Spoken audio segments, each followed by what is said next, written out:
Lah, gua bongkar nih ya, gua kupas nih tentang keterlibatan Habaib di dalam PKI ya. Bahwa Kalian siapa itu simak DNA Aidit? ceramahnya. Pak Alwi Yaman. Siapa itu Barakbah? Fahrul Barakbah, Ahmad Sofyan Barakbah, Pak Alwi Yaman. Siapa itu Muso? Itu Al Musawwa, Pak Alwi. Jadi ketua-ketua PKI ternyata orang-orang Pak Alwi imigran Yaman. Kenapa kok mereka banyak yang tergabung dalam PKI? Karena negara Yaman Selatan adalah negara komunis satu-satunya di Jazirah Arab. Sekjennya namanya Haidar Abu Bakar Al-Abbas. Kalau nggak salah wakil presidennya namanya Abdurrahman Assegaf. Sampai saat ini sekjen Partai Komunis Yaman itu masih keluarga Pak Alwi. Dan juga Syekh Ali Al-Jufri yang sering ke Indonesia. Ini anaknya Abdurrahman Al-Jufri, wapres Yaman yang mencoba untuk kudeta terhadap Yaman Bersatu. Mereka orang-orang yang berhaluan Marxisme, komunisme. Nah gitulah, nah ini untuk lebih menguatkan, simak lagi cuplikannya ya. Habib Ahmad Al-Aidid. Ini ada surat keterangan dari Rabithah Alawiyah. Alawiyin Alawi. Saya bacakan tentang gembong PKI yang bernama DN Aidid. Aidid itu suatu kampung yang ada di sebelah barat dayanya Tarim. Kalau nggak ahlinya ngibul itu jangan Mbak Alawi lah. Ibaratnya begitu.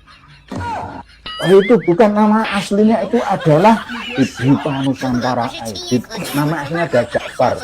Nah kalau DN itu bukan di Nusantara ya, DN itu Ja'far Nuh. DN Nuh, N-nya itu Nuh, Ja'far Nuh. Nah, mulai bulut lagi. Jadi ini kan ngarang. Nah, ini tak kasih contoh ngarangnya mereka itu seperti ini. Nah gitu, ini untuk lebih menguatkan lagi, kita ini ada cuplikan lebih panjang ya, simak. Dan ya. yang diadu domba pribumi ini, jadi zaman PKI dulu pun Mbak Alawi ini otaknya, tapi banyak orang-orang pribumi yang akhirnya dibenturkan. Termasuk kan banyak yang menyangkal bahwasanya beliau itu seorang Habib Mbak Alawi. Nah itu alhamdulillah tersangkal melalui kesaksian anaknya sendiri yang diwawancara oleh Harian Republika. Nah, Pak Ilham Aidit itu menjelaskan bahwasanya kakeknya beliau itu menceritakan leluhur mereka itu memang ke jalur Al-Aidid Ba'alawi Yaman bin Muhammad Faqih Al-Muqaddam. Assalamualaikum warahmatullahi wabarakatuh. Dan Aidit ini kan banyak yang menyangkal bahwasanya beliau itu seorang Habib Ba'alawi. Bahkan dianggapnya beliau itu seorang anak angkat saja. Bukan Aiditnya itu bukan sebagai Aidit Tulen. Nah, itu alhamdulillah tersangkal melalui kesaksian anaknya sendiri yang diwawancara oleh Harian Republika. Namanya Pak Ilham Aidit. Nah, Pak Ilham Aidit itu menjelaskan bahwasanya kakeknya beliau itu menceritakan leluhur mereka itu memang ke jalur Al-Aidid Ba'alawi Yaman. Jadi kalau kakeknya itu hanya kakek tiri, mustahil menceritakan kepada cucunya. Karena kan anaknya misalkan anak angkat, ya ngapain dia cerita kepada cucunya, orang nggak nyambung gitu kan. Tapi karena kakeknya ini memang punya anak Den Aidit, nah kemudian diriwayatkan lagi kepada anaknya Den Aidit, bahwasanya mereka memang memiliki tradisi sebagai keturunan daripada Al-Aidid Ba'alawi Muasal Yaman.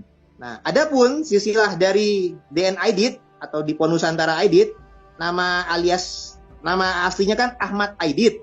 Nah, beliau itu bin Abdullah Aidit, bin Ahmad Ismail, bin Abdullah Sabirin, bin Ahmad, bin Ibrahim, bin Muhammad, bin Alwi Toha, bin Tolaha, bin Hashim, bin Hasan, bin Ali, bin Alwi, bin Malik Al-Taski, bin Yahya Maula Al-Aidit. Jadi bapaknya atau leluhurnya para Al-Aidit.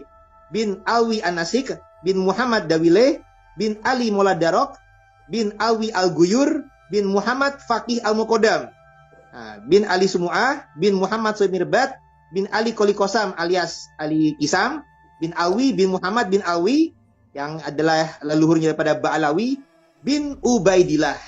Nah, dari Ubaidillahnya nyangkok nih kepada Said Ahmad bin Isa mulai di abad 9 Hijriah oleh Ali bin Abu Bakar As-Sakron dalam kitabnya Al-Burqah, Al-Musikoh, yang oleh saudara kita Kiai Imaduddin Usman bongkar dalam kajian tesisnya.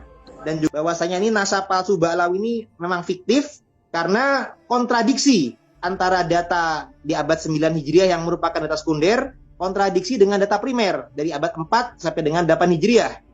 Kontradiksi pula dengan data dari data internalnya Yaman dengan data eksternalnya Irak.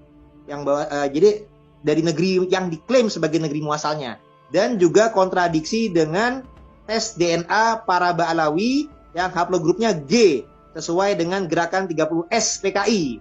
Nah, ini sampai dengan sekarang pun perlu diketahui, dalam gerakan 30S PKI mereka memang gagal di Indonesia, tapi mereka kemudian berhasil di tahun 1967 mendirikan satu-satunya negara komunis di Timur Tengah, yakni Yaman Selatan, yang bertahan sampai dengan tahun 1990.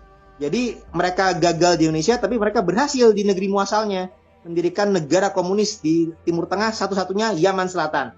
Dan meskipun dari tahun 1990 sudah menyatu, tapi sampai sekarang masih ada partainya, Partai Komunis Sosialis Yaman, yang mana sekjennya sampai dengan saat ini masih dari kalangan Habaib Ba'alawi Muasal Yaman.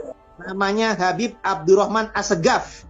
Nah, jadi kalau di Nusantara ini ada Habib yang klaim maling, teriak komunis ke sana sini, padahal merekalah yang bagian daripada keluarga besar komunis. Di Indonesia, dari masa ke masa, korban PKI tidak ada satupun yang Ba'alawi, tapi adanya malah gembong-gembong PKI yang malah Ba'alawi. Yang tadi sudah kami jelaskan, Den Aidit, Sofyan Barakbah, Fahrur Barakbah, bahkan juga ada yang menulis buku biografi berjudul John Sakafa, itu ditulisnya oleh Yahya Assegaf, ayah daripada Hani Assegaf. Itu jelas-jelas dalam buku biografinya dia bekerja sama dengan agen komunis di Rusia, kemudian dengan agen Mossad dan KGB, intinya berhaluan komunis, bahkan Zionis. Nama bukunya saja, nama judul Yahudinya. Dan mereka ketika Sumpah Pemuda ingin menjadi satu bangsa, mereka malah mendirikan organisasi Robito Alawiyah yang tidak mau menyatu dengan satu bangsa, malah membentuk komunitas mereka sendiri yang rasis. Nah, tapi kami sayangkan, setelah merdeka, bukannya sama-sama membangun bangsa, mereka malah merongrong pemerintahan kita dengan gerakan komunis yang ingin memberontak di negeri ini. Nah, kita harus waspada karena mereka juga mengadakan radikalisme. Nah, kalau di Indonesia ini sudah ada BNPT dengan deradikalisasi, ini sebenarnya gerakan kita ini membantu tokoh-tokoh tersebut tuh harusnya menghargai kita ini adalah para pejuang deradikalisasi yang sejati ini. Nggak dibayar pun kita insya Allah berjuang karena Allah. Demi bangsa, kita deradikalisasi. Termasuk hari ini kita adalah gerakan deradikalisasi dalam rangka Haul G30 PKI untuk menjadi peringatan bagi anak bangsa. Waspadalah. Jangan lupakan sejarah. Ini banyak gerakan Habib Ba'alawi yang masih menggerogoti di masa sekarang. Mereka termasuk di Kerawang tanggal 10 Agustus lalu, mereka sampai menyiapkan kurang lebih 500 massa untuk gerakan yang sifatnya malah menjadi ada korban dari orang Banser dan Kiai NU. Ini juga perlu kita prihatin. Mereka menggunakan kekerasan dan yang diadu domba pribumi ini.